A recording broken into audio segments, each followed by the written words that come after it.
নর্মদেহার আজ 28শে ফেব্রুয়ারি। তো বেশ সকালেই রওনা হলাম অন্ধকার থাকতে থাকতে।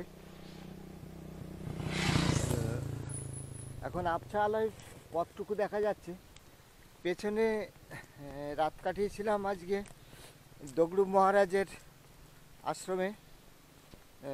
খুব সুন্দর জায়গা, এত ভরপুর আনন্দ জায়গাটিতে পেয়েছি যে বলার নয়। আর এখন আবছা আলোয় পথটা দেখা যাচ্ছে, বাঁদিকে ঝাড়ি আর বাগলি নদী, আর ডান দিকে কলা বাগান আর বিভিন্ন ফসলের ক্ষেত। এই আবছা আলোয় পথ দেখা যাচ্ছে। তো আশ্রমটির কথা একটু বলি। বিশাল টিনের শেডের নিচে আশ্রম, সব খোলামেলা, কোনো কিছু নেই। আর সব ভক্ত মানুষরা আসছে যাচ্ছে। আর ওখানে অখণ্ড হরে কৃষ্ণ নাম, রাম নাম ইত্যাদি তার ভজন চলছে। সারা রাত তুমুল ভজন হলো। তো এই যে ভজনের মধ্যে যে ঘুমের ব্যাঘাত তা কিন্তু নয়।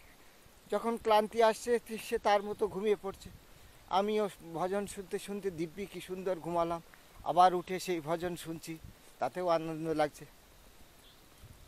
মাঝরাত্রিতে হঠাৎ একজন এসে জাগালো যে বাবা বাবা ওঠো ওঠো। হ্যাঁ, ভাবলাম, ধরফর করে উঠে ভাবলাম কি হলো না। তাহলে বাবা লঙ্কার চপ ভেজেছি। হ্যাঁ, লঙ্কার চপ মানে হালকা করে বেসন দিয়ে ভাজা, বড় বড় লঙ্কা। তারপরে তো খাও বাবা। হ্যাঁ, পেটে খিদেও ছিল, খেয়ে নিলাম, 3টে দিল। তারপর সবাই দেখলাম সবাইকে ডেকে ডেকে খাওয়াচ্ছে। তারপর ভজন কীর্তন করেছে, তাদের খিদেও লেগেছে, এই জন্যই খাওয়াচ্ছে। তারপরে খাওয়াটা খুব সুন্দর। খেয়েটে আবার জিজ্ঞাসা করলো, বাবা আনন্দ তো আয়া না?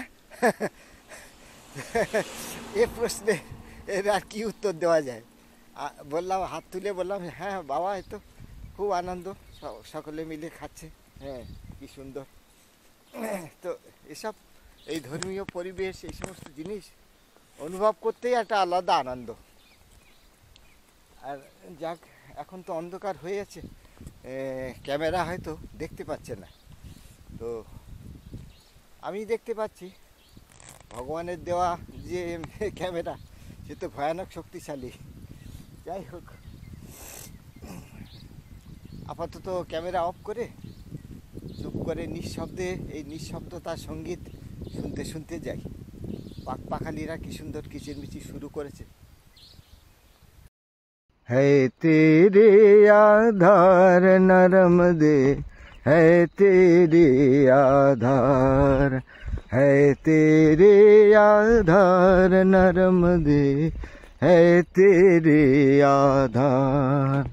मनोहर मंगलकारी नीलांबर है मगर सवारी, रूप अनुपम भव भयहारी, महिमय अमित अपार, नरम दे है तेरे आधार, है तेरे आधार, नरम दे है तेरे आधार। নর্মদেহার চলেছি নর্মদা মায়ের তীর ধরে তাকে পরিক্রমণ করতে। পবিত্র তীর্থযাত্রা, ভগবান শিব শঙ্করের কন্যা মা নর্মদা। তো চলতে চলতে আমার অভিজ্ঞতার কাহিনী এই বর্ণনা করতে করতে চলেছি। যা দেখছি, যা মনের মধ্যে অনুভব করছি, তার শক্তি, তার দয়া, তার প্রেম, সেইটুকুই আপনাদের কাছে তুলে ধরছি। তো অনেকেই হয়তো মা নর্মদার সম্বন্ধে বিশেষ কিছু জানেন না, আমিও বিশেষ কিছু জানি না। তার মধ্যে চলতে চলতে যেটুকু দেখছি সেটুকুই আপনাদের জানাচ্ছি। তো দীর্ঘ পথশ্রমের ক্লান্তি আর তীর্থ দর্শন এসব নিয়েই সমস্ত অভিজ্ঞতা ঝাঁপিয়ে আপনাদের কাছে তুলে ধরছি। তো আমার এই ইউটিউব চ্যানেলটি নিরঞ্জন যাত্রা নর্মদা, এই চ্যানেলটির মাধ্যমে যে তথ্যগুলো আপনারা পাবেন সেগুলো আপনাদের হয়তো নর্মদা মায়ের চলার পথে আপনাদের হয়তো আগ্রহী করে তুলবে। তো চলতে চলতে এই আমার এই চ্যানেলটি সাবস্ক্রাইব করতে, লাইক করতে, শেয়ার করতে সকলকে অনুরোধ জানাই। নর্মদে হর। ভব ভয়হারি মহিময় অমিত অপার নর্মদে है तेरे आधार। शुंभ लोग से धारा आए, मई कल पर्वत तीर्थ बनाए, अमर कंठ जग कीर्ति छाए, होवे जय जयकार नर्मदे है तेरे आधार, है तेरे आधार नर्मदे है तेरे आधार। তো সকালে সূর্যোদয়ের আগেই বাগলি নদীর সেতু এই জায়গাটিতে পৌঁছে গেলাম, নর্মদে হার। তো এই খণ্ডহার মতো এই জায়গাটি পরিত্যক্ত হতে চলেছে। জায়গাটি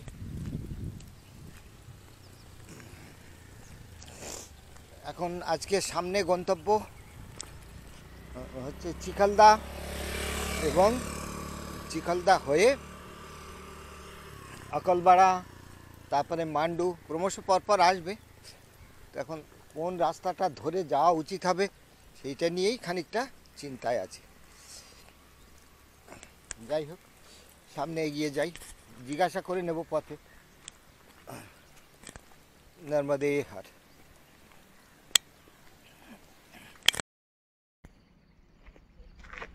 নর্মদে হার। মা নর্মদার তীর ধরে বন জঙ্গল পাহাড় সমস্ত ভেদ করে মা নর্মদার পরিক্রমায় আছি। তো চলতে চলতে আমার যে অভিজ্ঞতা, আমার যে দর্শন, মা নর্মদার কৃপা, তারপরে তার আশীর্বাদ, এগুলো পাথেয় করেই চলেছি। পশ্চিমবঙ্গের অনেকেই, বা বিশেষ করে বাংলা ভাষাভাষী যারা, তারা অনেকেই মা নর্মদার সম্বন্ধে জানতে আগ্রহী, কিন্তু জানার সঠিক উপায় হয়তো তাদের কাছে নেই। কারণ চলতে চলতে ভিডিও করা বা এই প্রকৃতি, মাঠ ঘাট প্রকৃতি এসব দেখানো করা অতি কঠিন ব্যাপার। তো কোটেশ্বর মন্দির থেকে ফিরে এসেছি বাগলি সেতু, তারপরে ওই পিছনে ফেলে এসেছি। এখন এটি একটি স্ট্রেট রাস্তা আছে যেটা সোজা যাবে চিখালদা, চিখালদা হয়ে বড়বানি হয়ে সর্দার প্যাটেলের যেখানে স্ট্যাচু আছে ওই দিকে যাবে। তো আমি এই রাস্তাটি ধরলাম, আর বাঁদিকে ঈশ্বরপুর হয়ে আরেকটি সোজা রাস্তা যাচ্ছে, ওটা এদিকটায় যাবে না, বেশ কিছু স্থান ছেড়ে দিয়ে যাবে। আমি এই রাস্তা ধরে যাচ্ছি, যদিও দেখার বিশেষ কিছু নেই, তবু তীর্থযাত্রীদের নানা পথ। তো যাই এই পথে, দেখি কোথায় এই পথের শেষ হয়।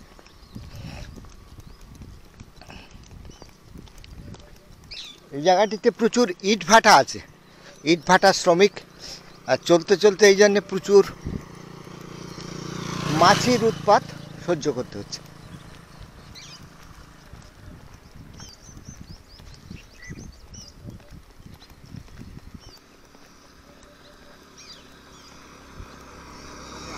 নর্মদে হার।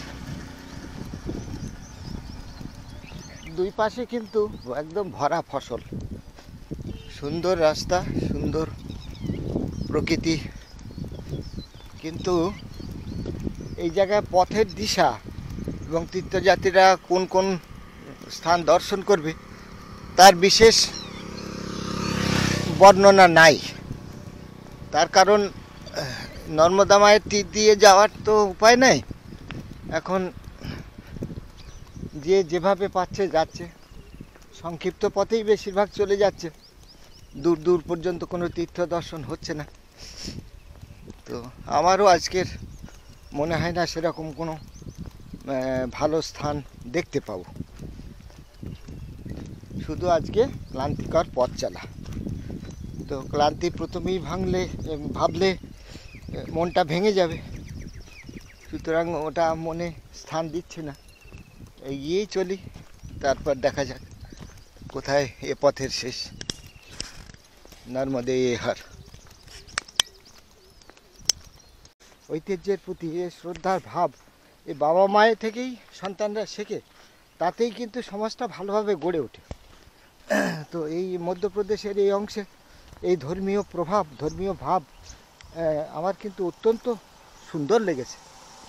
বলার অপেক্ষা রাখে না, বারবার আমি ভিডিওর মাধ্যমে যে কথাটি বলছি, সব প্রদেশেই আছে, কিন্তু এক একটা জায়গায় পরিমাণটা এতই বেশি যে তফাৎটা চোখে পড়ে। নর্মদে হর। তো চিকলদা থেকে 1 কিলোমিটার আগে সাই বাবার এক মন্দির, তো সাই বাবা মন্দির দর্শন এবং প্রণামের জন্য আসলাম।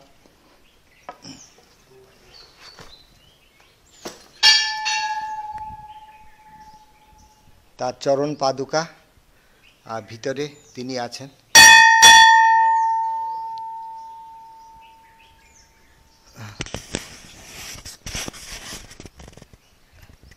খুব সুন্দর অপূর্ব তার মূর্তি এখানে স্থাপিত আছে।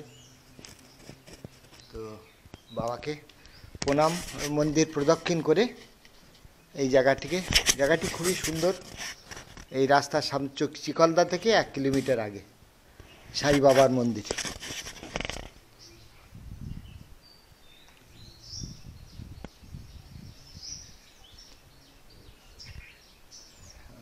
বেশ নির্জন স্থানই বলা চলে। তো পরিষ্কার পরিচ্ছন্ন ঝকঝকে গ্রামের মানুষ চলতে ফিরতে তার দর্শন প্রণাম করে রওনা হন। যেতে যেতে সাই বাবার মন্দির এখানে দর্শন করলাম, খুব সুন্দর একদম। এখানে সব তার পূজার কাজল ইত্যাদি রাখা আছে, ওখানে তার চরণ পাদুকা রাখা আছে প্রতীক। এখানে একটি ছোট পুকুর আছে, আর রাস্তার পাশে তৃষ্ণার্তদের জলপান করানোর জন্য একটি কমণ্ডলু আকৃতির একটি পাত্র রাখা আছে। তো এখান থেকে চিকলদা মাত্র 3 কিলোমিটার। তো 1 কিলোমিটার আগে পড়বে একটি আশ্রম, যেখানে আজকে দুপুরের বিশ্রাম নেব। সকাল থেকে অনেকটাই পথ চলা হয়েছে, এবার বিশ্রাম করা প্রয়োজন। বিশ্রাম করে পরবর্তীতে আবার দুপুরের পরে রওনা হব পরবর্তী গন্তব্যে। জায়গাটিতে জনবসতি বিশেষ নেই, তবে রাস্তার ধারে চলতি ফিরতি লোকজন তারা এই মন্দিরে প্রণাম করে যায়।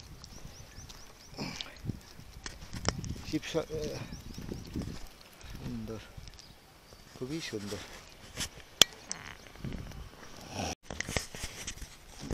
নর্মদে হার, ভোলবাড়া আর চিখলদার মাঝখানে এখানে একটি নদী সেতু, এই নদী সেতু পার হয়ে যাচ্ছি। এখানে নদীর কিনারে একটা অতি প্রাচীন পরিত্যক্ত ছোট্ট মন্দির দেখতে পাচ্ছি। তো এসব ক্ষেত্রে বর্ষার সময় জল উঠে যায়, প্রচুর জল আসে, তার জন্যে নদীর তীরের অনেক ঘর বাড়ি স্থান পরিত্যক্ত দেখতে পাচ্ছি।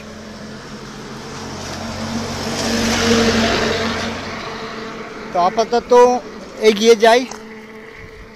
সামান্য একটু দূরেই আছে একটি সিদ্ধাশ্রম, এই সিদ্ধাশ্রমেই দুপুরে বিশ্রাম নেব। তারপরে বিকেলের দিকে পরবর্তী গন্তব্য জেনে নিয়ে রওনা হব। নর্মদে হার। নর্মদে হার এখন দুপুর 2টো। তো আজকে দুপুরে এই যে আশ্রমটি সিদ্ধাশ্রম, এখানে কাটালাম। এর মালিক একজন কৃষি ফার্মের মালিক। তো তিনি এখানে কর্মচারীদের রেখে দিয়েছেন এই আশ্রমটি দেখাশোনা করার জন্য। খুব সুন্দরভাবে তৈরি করা আশ্রম, একদম পরিপূর্ণ নর্মদা পথে তীর্থযাত্রীদের জন্য বিশেষভাবে তৈরি। তাদের সেবার সমস্ত রকম ব্যবস্থা, আধুনিক ব্যবস্থা, সব সুন্দর। তো দুপুরে এখানে রুটি এবং সবজি এই প্রসাদ নিয়েছি, চাও নিয়েছি, নিয়ে এখন এগিয়ে চলেছে। এখন সামনে পড়বে চিখলদা গ্রামের থেকে একটু কাঁচা রাস্তা পেরিয়ে নর্মদা মায়ের তীরে দর্শন হবে নীলকণ্ঠেশ্বর মহাদেব। তারপর সেখান থেকে আবার ফিরে আসব। তো এখানে যে বড় বড় কৃষি ফার্ম, এই সমস্ত কৃষি জমিগুলো এসব ফার্ম মালিকদের দখলে, তারাই এগুলো চাষবাস করেন। বেশিরভাগ এখান থেকে দীর্ঘ মাইলের পর মাইল এগুলো হচ্ছে ওই যেগুলো মোটা দানা ছোলা, যাকে আমরা বলি কাবুলি ছোলা, তার চাষ। তো কাবুলি ছোলা আজকে খেলাম, এক ভদ্রলোক দিয়েছিলেন সকালে, অতি সুন্দর খেতে। তো এই এখন এগিয়ে যাই মায়ের পথে, নর্মদে হাট। নর্মদে হার আমি এখন আছি এক অতি পুণ্যস্থানে। এটি হলো নীলকণ্ঠ মহাদেব, নর্মদা মায়ের একদম তীরে ইনি আছেন। গ্রামের নাম চিখলদা। তো চিখলদা গ্রামে এই নীলকণ্ঠ মহাদেবের মন্দিরে আজ আমি আছি। স্থানটি বড়বাণী যে আছে দক্ষিণ তীরে, ঠিক বড়বাণীর উত্তর তীরে আছে, নর্মদা মায়ের উত্তর তীরে বড়বাণী জেলা, সেখানে এই নীলকণ্ঠেশ্বর মহাদেব আছেন। তো ওপারে দূরে দেখা যাচ্ছে ওই অতিকায় ভীষণ ভয়ালো শিবক্ষেত্র তুল্য শুলপানি জঙ্গল এবং পর্বত। আর এই পারে এই গ্রামটি, এটা এখন ধ্বংসস্তূপের মতো। এখানে ছিল অতি প্রাচীন এই মন্দির। তো বর্ষাকালে জলের তলায় চলে যায়, অনেকটাই জল এখানে, কারণ সর্দার সরোবরের বাঁধের জল এখানে আসে। এখানে অনেকগুলো মন্দির আছে, যেমন ইনি হরেশ্বর মহাদেব, আর ইনি আদি নীলকণ্ঠেশ্বর ভগবান। তো এই প্রাচীন মন্দিরের দৃশ্যগুলো দেখায়।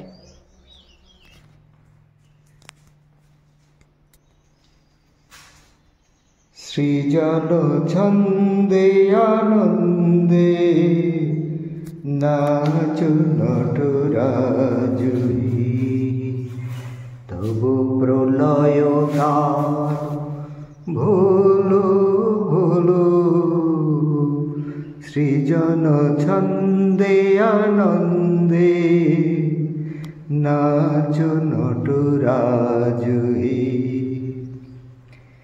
ছড়ক তব জটিল জটা শিশু শশীর কিরণ ছটা। ছড়ক তব জটিল জটা শিশু শশীর কিরণ ছটা। উমারে বুকে ধরে আসুখে দোলো দোলো।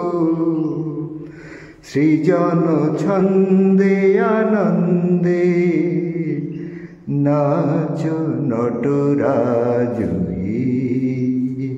প্রলয় তাল ভোলো ভোলো। সৃজন ছন্দে আনন্দে নাচ নটরাজুই।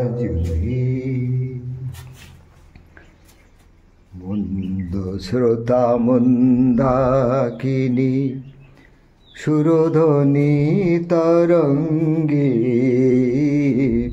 মন্দ শ্রোতা মন্দাকিনী সুরধ্বনি তরঙ্গে, সঙ্গীত বাজা হে তব নৃত্য বিভঙ্গে, ধুতুরা ফুল খুলিয়া ফেলে জটাতে পর চম্পা বেলি, ধুতুরা ফুল খুলিয়া ফেলে জটাতে পর চম্পা বেলি, হে আদি কবি নবীন বাণী বলো বলো, সৃজন ছন্দে আনন্দে নাচু নটরাজহি,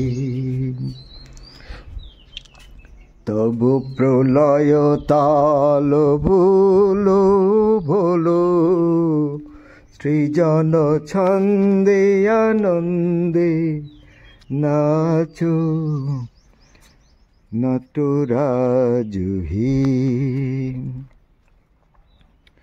মন্দ শ্রোতা মন্দাকিনী সুরধ্বনি তরঙ্গে, সঙ্গীত বাজাও হে তব নৃত্য বিভঙ্গে, ধুতুরা ফুল খুলিয়া ফেলি জটাতে পর চম্পা বেলি, হে আদি কবি নবীন বাণী বলো বলো বলো, সৃজন ছন্দে আনন্দে নাচ নটরাজহি। এখানে এই নীলকণ্ঠেশ্বর মহাদেবের ঠিক সামনে আছেন ভগবান নন্দী। দেখুন কত সুন্দর।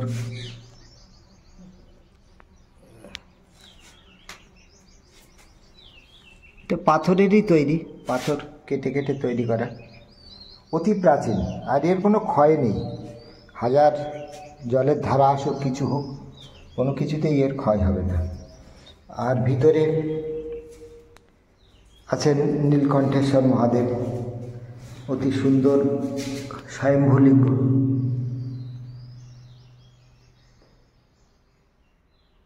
ইনি নীলকণ্ঠেশ্বর ভগবান। আর এই মন্দিরটির মধ্যে ছোট্ট ঘর, পাথরের দেওয়াল,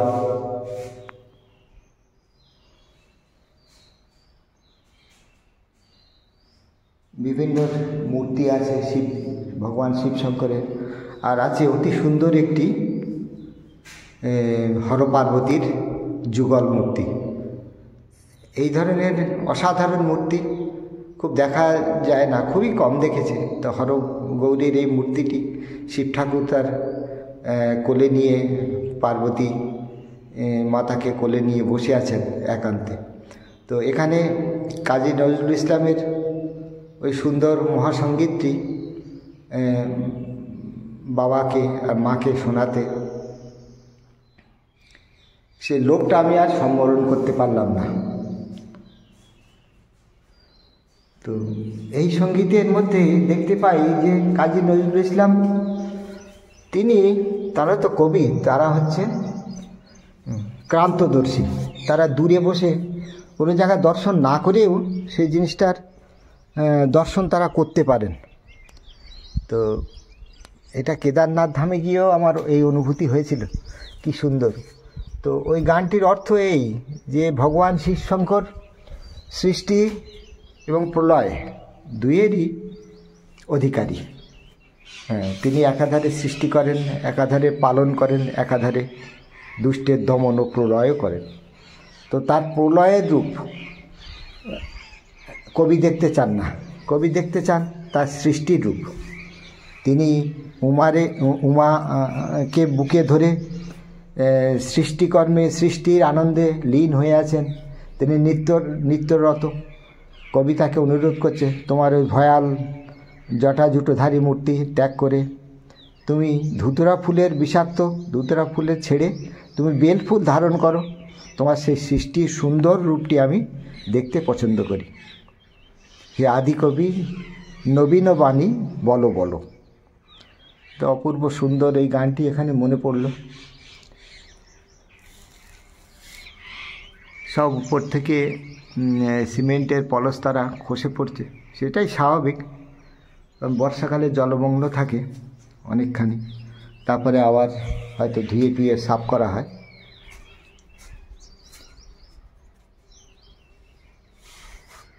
জায়গাটি এমনই, এখান থেকে ছেড়ে যাওয়া খুব কঠিন। আর এইগুলো হচ্ছে গোমুখ ধারা, এই নিচ দিয়ে মন্দিরের শিব ঠাকুরকে যে জল অর্পিত করা হয় সেই জল এখান দিয়ে গড়িয়ে যায়। নিয়ম হচ্ছে গোমুখ ধারাকে অতিক্রম না করা। ইনি আছেন অগ্নেশ্বর মহাদেব, খোলা জায়গাতে আছেন। এর ভিতরে আছেন মন্নেশ্বর মহাদেব। সবই প্রাকৃতিক স্বয়ম্ভূ লিঙ্গ। তো ওদিক থেকে নীলকণ্ঠ ভগবানের গোমুখ ধারা অতিক্রম করতে চাই না, এদিক দিয়েই দেখাচ্ছি। এছাড়াও এই ধ্বংসস্তূপের মধ্যে অনেক ছোটোখাটো মন্দির আছে, যেমন ওই দূরে একটি দেখা যাচ্ছে, ভিতরে জঙ্গলের মধ্যেও আরেকটি আছে, ওখানে বিষ্ণু ভগবানের মূর্তি আছে। আর চারিদিক থেকে দেখা যাচ্ছে যে অনেকগুলো সে ধ্বংসস্তূপের মতো। এগুলো হচ্ছে সবই যেখানে যে আগে যেসব ঘর বাড়ি গ্রাম বসতি ছিল, সেগুলি সব মায়ের জলের ধারায় যে ক্ষতিগ্রস্ত ছিল, তারা এখান থেকে উঠে দূরে চলে গেছে। আর জলের ধারার জমার ফলে এই বড় বড় গাছ এসবগুলো আস্তে আস্তে আস্তে আস্তে মরে যাচ্ছে। তো সৃষ্টি ধ্বংস প্রকৃতিতে নিত্য চলছে। আর এই জায়গাটি সেই সৃষ্টি আর ধ্বংস এই উভয় কার্যের সাক্ষ্যস্বরূপ। তো আমাকেও যেতে হবে এই সুন্দর জায়গাটি ছেড়ে একদিন। তো দর্শন করে নিই আরেকবার ভোলে বাবাকে।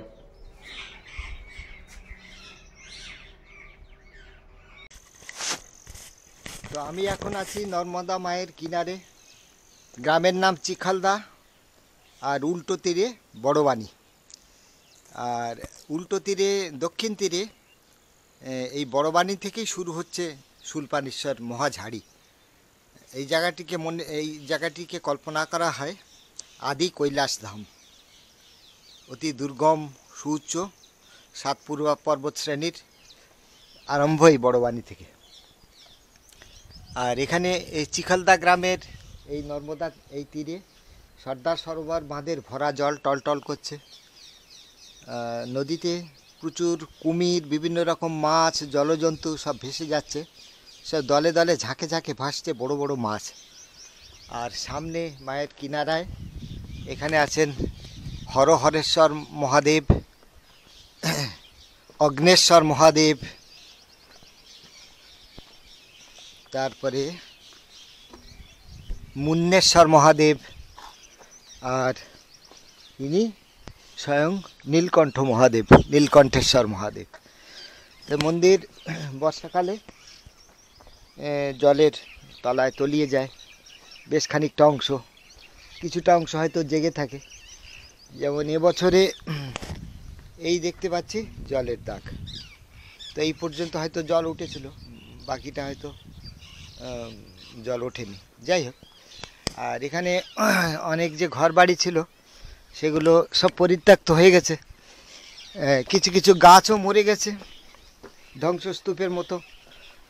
তো এই মরা গাছের কোটরে কোটরে এখন টিয়া পাখির বাসা। তো একদিকে যেমন ধ্বংসের চিত্র, আরেকদিকে এই গাছটি দেখলে মনে হচ্ছে ভরপুর সব প্রাণীদের নতুন জীবনের সৃষ্টির চিত্র। অতি প্রাচীন এসব প্রাচীর ছিল, মন্দিরও ছিল হয়তো, এগুলো সব ধ্বংসপ্রাপ্ত। তো এই অপূর্ব স্থানটি আমি 1 ঘন্টা কাটিয়ে গেলাম, মনে হচ্ছে অতি ক্ষুদ্র একটি মুহূর্ত কাটিয়ে গেলাম মাত্র। এই জায়গায় বাবার কাছে পড়ে থাকলে ভালো লাগতো, হয়তো একটা রাত পড়ে থাকলেও মনে অনেক তৃপ্তি পেতাম। দূরে আরেকটি নতুন মন্দির তৈরি হয়েছে, ও মন্দিরেও শিব ঠাকুর আছেন, তো শিব ঠাকুর দর্শন করব।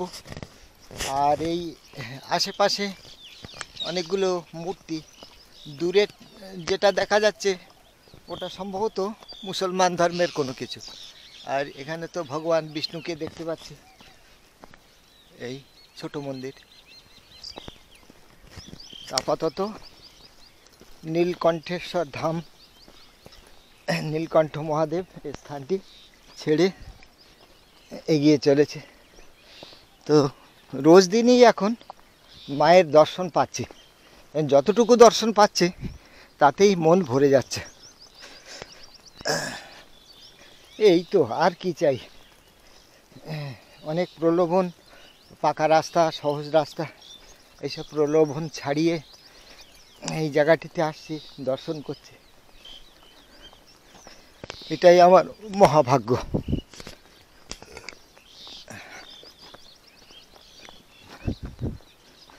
চারিদিকে পরিত্যক্ত বাড়ি আর মন্দির। এই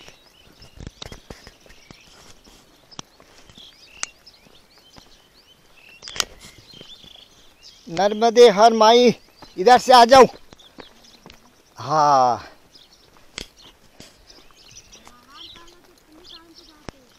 हाँ आराम तो बाबा। তো অতি প্রাচীন ওই নীলকণ্ঠ মহাদেবের স্থান থেকে একটু উপরে দূরে এখানে আরেকটি মহাদেব মন্দির আছে। এখানে শিবলিঙ্গ প্রতিষ্ঠিত আছে, তবে উপরটা রং করা। একটি আছে, আর মায়ের মূর্তি আছে এখানে দেখছি, নন্দী মহারাজ। এখানে স্বয়ং বজরংবলী আছেন। মানুষের পুজোর সুবিধার জন্য এসব মন্দিরগুলো। এখানে নন্দী মহারাজ আর ভগবান গণেশ, আর এখানে ভিতরেও শিবলিঙ্গ প্রতিষ্ঠিত আছে, প্রাকৃতিক লিঙ্গ।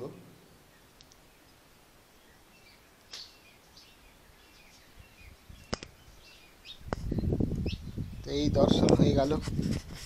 তো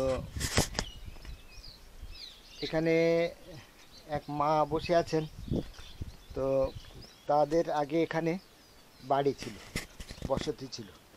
তো মায়ের কয়েকটি গরু ছাগল ইত্যাদি আছে, তো তিনি এখানে চড়াতেও আসেন। তার যে বাড়ি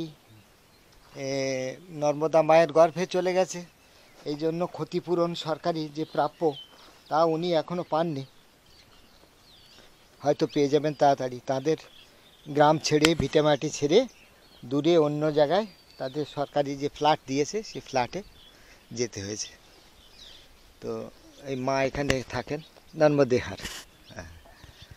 আর এই চারিদিকে এসব চাষি জেলেরা দূর দূর থেকে আসে এখানে এই খাঁড়িগুলোতে মাছ ধরে দূরে বিক্রি করতে নিয়ে যায়। এখানে হিন্দু মুসলমান উভয়েরই বসতি আছে, এবং মুসলমানদের দরগাও আছে, তারাও আছে, সব একসাথে মিলেমিশে সকলে থাকে। তো এই জায়গাটি তো এখন আপাতত সরকারি সম্পত্তি, তো সেই জন্যে কোনো বিশেষ কারো অধিকার এখন আর নেই, সরকারি অধিগ্রহণে আছে। তো এখন এই নীলকণ্ঠ ধাম থেকে ছেড়ে যাব আগামী সামনের গন্তব্য नर्मदेहार।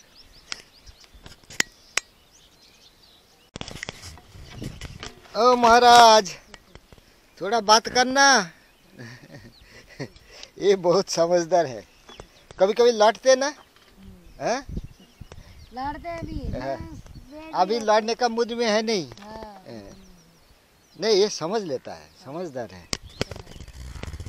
তো এখন এই নীলকণ্ঠ ধাম থেকে আগে যেতে হবে মালওয়াড়া, বুধওয়াড়া, তো মা সেই রাস্তা কোথা দিয়ে যেতে হবে ভালো করে বুঝিয়ে দিলেন।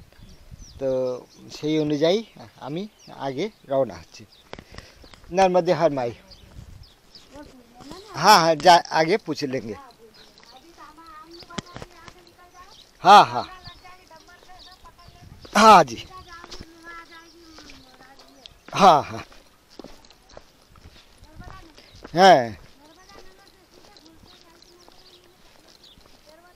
हाँ हाँ उसका पास हाँ नहर का पास से चला जाएंगे।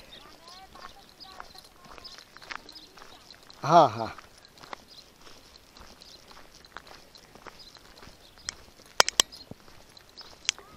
গ্রামের লোক এই পবিত্র নীলকণ্ঠ ধামের স্মৃতি এখনো ভুলতে পারে না।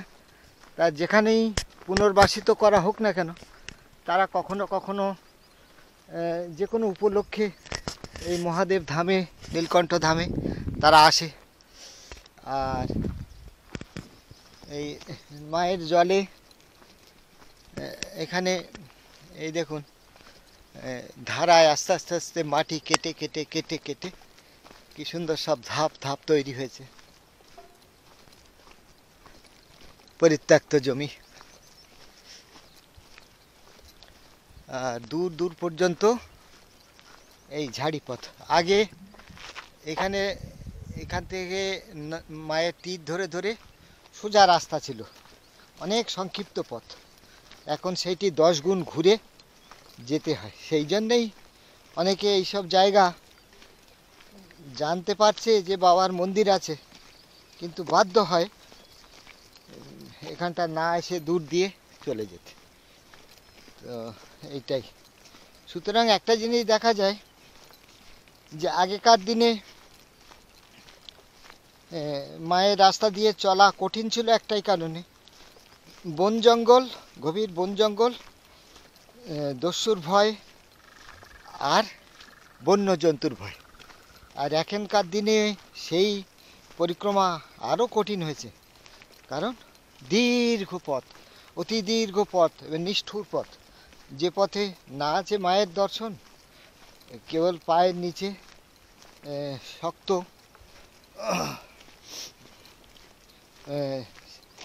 রাস্তা, হ্যাঁ পাকা রাস্তা, আর তার উপর পড়ে থাকা এই সব ছোট ছোট পাথরকুচির টুকরো। তো ক্লান্তিকর। সেখানে না পাওয়া যায় মায়ের ছোঁয়া, মায়ের অনুভব, মায়ের হাওয়া, কোনো মায়ের জল, কোনো কিছুরই ছোঁয়া স্পর্শ পাওয়া যায় না।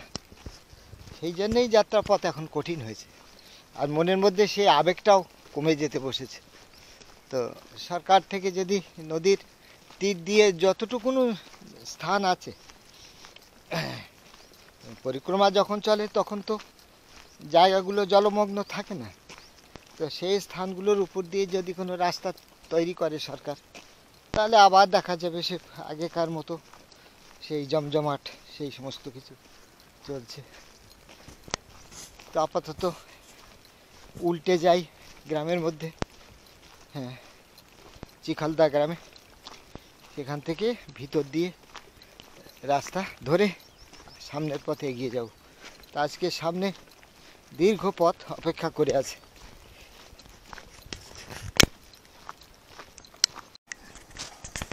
নর্মদে হার। তো আমি এখন চলেছি বোধভাড়ার দিকে। এখানে একটি নতুন জিনিস দেখাই। এখানে এই বিশাল এই ময়দানটি কলার চারা বসানো হয়েছে, খুব ছোট ছোট চারাগুলো, উচ্চতায় 2 থেকে 3 ইঞ্চি। তো এই কলার এই চারাগুলো, এগুলো বিশুদ্ধ রোগমুক্ত চারা, এগুলো তৈরি হচ্ছে টিস্যু কালচার পদ্ধতিতে। তো এতে একই জাতের সমান মাপের চারা সমানভাবে তৈরি।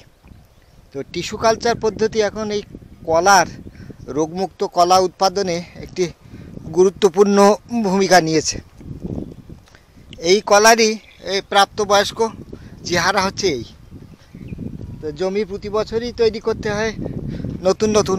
যে কলা বাগানটা এই ফসল কাটা হয়ে যায়, সেটা পুরোপুরি চাষ করে ফেলে দিয়ে আবার নতুন করে এইভাবে বসাতে হয়। তো এই কলা চাষ গুজরাটে আর মধ্যপ্রদেশে দুটি ব্যাপকভাবে আছে। যেখানে সমতল জমি আছে সেখানে কলা চাষের, আর এই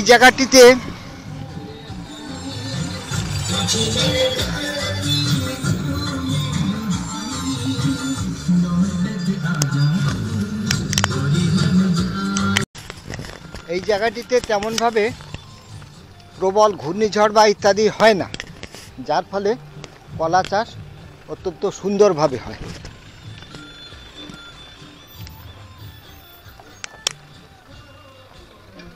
পঞ্চমুখী হনুমান মন্দির,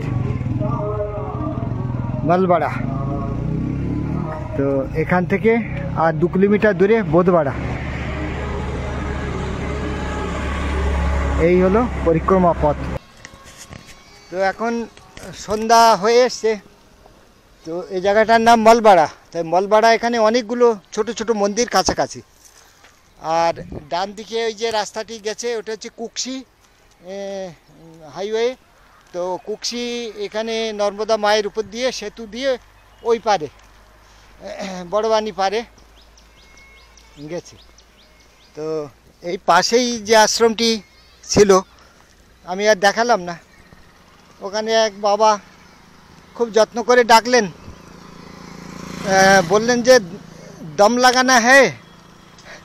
তো আমি না করলাম, হ্যাঁ আমার তো সব অভ্যেস নেই। হ্যাঁ, তা তিনি বললেন ঠিক আছে বাবা, সামনে মহাদেব মন্দির আর 2 কিলোমিটার দূরে নর্মদা বায়ের তীরে যেখানে বিশ্রাম নিতে হবে সেই জায়গায় পৌঁছে যাও। আর যদি এখানে ইচ্ছা করে এখানে থেকে যেতেও পারো। তো যাই হোক, তার প্রস্তাব ভালো, খুব সুন্দর নর্মদে হাট। তো কিন্তু দম লাগানোর প্রস্তাবটা তো সবার সহ্য হয় না, সুতরাং আগে এগিয়ে চললাম।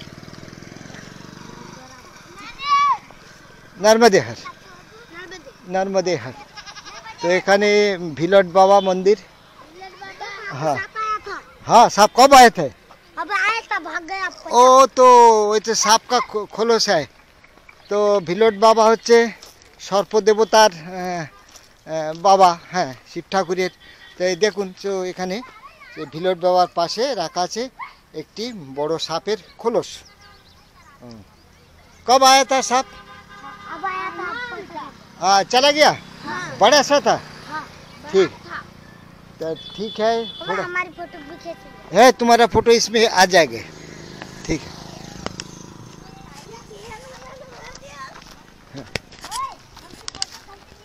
हाँ, আপাতত বুধবাড়ার দিকে এগিয়ে চল। অবশেষে সূর্যদেব ডুবে যাওয়ার ঠিক আগের মুহূর্তে দীর্ঘ 26 কিলোমিটার রাস্তা পাড়ি দিয়ে এলাম বোধওয়াড়া শিব মন্দির। অতি প্রাচীন মন্দির, একদম নর্মদা মায়ের তীরে। তো এখানেই আজকে থাকবো, রাত কাটাবো। এখানে সমস্ত ব্যবস্থা আছে এটুকু শুনেছি। তো অপূর্ব স্থান এটি। বর্ষাকালে অবশ্যই এটা জলের তলায় থাকে। আর এখন তো উপরেই দেখতে পাচ্ছি কি সুন্দর। দূরে কুকসি সেতু দেখতে পাচ্ছি, বাইপাস সেতু নর্মদা মায়ের উপরে। আর এখানে নর্মদা মায়ের তীরে বিস্তীর্ণ ময়দান। এখন শুকনো, কিন্তু বর্ষাকালে এসব জলের তলায় থাকে। তো ওই দূরে সূর্য অস্ত যাচ্ছে। আর সামনে দেখতে পাচ্ছি বাবা ভোলানাথের মন্দির, नर्मदे हार। अच्छा, तो यही प्राचीन शिव मंदिर है। अच्छा, तो यही रात रुकेंगे। हाँ, बहुत थक गया, बहुत दूर से आए। हाँ हाँ हाँ, आज कोई परिक्रमाकारी आए क्या? नहीं शायद, वहाँ तो मैं कहीं गया नहीं। अच्छा अच्छा, बाकी बाबा जी स्टे है, वो लाइट वगैरह सब व्यवस्था है। अच्छा ठीक है ठीक है, नर्मदे हर। हाँ, तो মায়ের তীরেই আজ রাত কাটাবো। অতি সুন্দর স্থান। তো আজকের মতো ভিডিওর ঝাঁপি এখানেই।